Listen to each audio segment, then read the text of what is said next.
Hello everyone, welcome back to our channel. आज मैं आपके लिए लाई हूँ 12th क्लास हिस्ट्री का चैप्टर 8 के इंपॉर्टेंट टेक्सचुअल क्वेश्चन। आज मैं करवाने जा रहा हूँ क्वेश्चन नंबर 4। तो क्वेश्चन नंबर 4 है हमारा कि उस टाइम में जो मुद्रा के बेस पे लेन देन होता था उसका सिग्निफिकेंस बताएं एग्जाम्पल के साथ। ठीक है।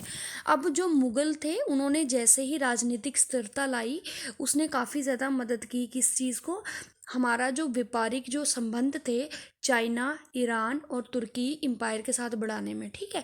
और इसने बाहरी जो व्यापार था चाइना से लेके मेडिटेरियन सी तक उसको बढ़ाने में भी काफ़ी ज़्यादा क्या की मदद की। ठीक है।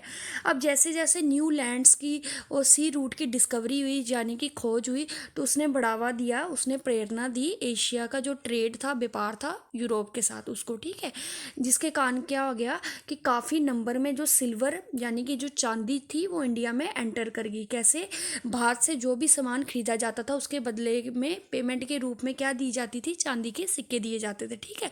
अब जो जोवानी था एक इटालियन ट्रेवलर था जो इंडिया से कब गुजरा था 1690 में। उसने क्या लिखा था कि कैसे इंडिया में जो चांदी के सिक्के थे वो डिफरेंट पार्ट से भारत में आए। ठीक है।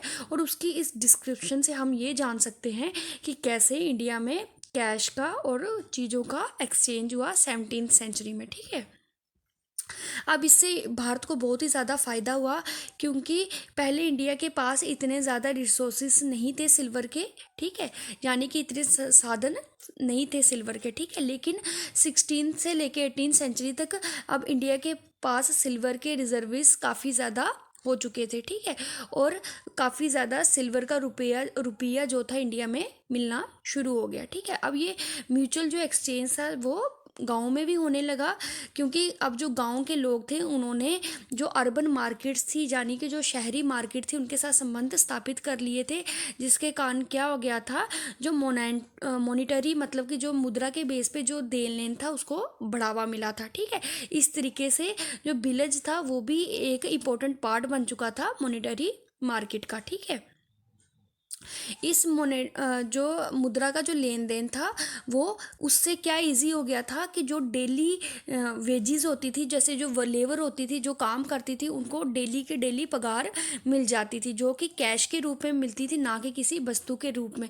जिसके कारण क्या हो गया कि सिक्कों के जो ढलने का जो बिजनेस था वो भी फैल चुका था और मनी जो थी वो भी सर्कुलेट होना शुरू हो गई। जिसके कारण क्या हो गया, मुगल स्टेट अब क्या करती थी, जो टैक्स हो जो उसका रेवेन्यू होता था वो कैश के रूप में इकट्ठा करती थी। Thank you.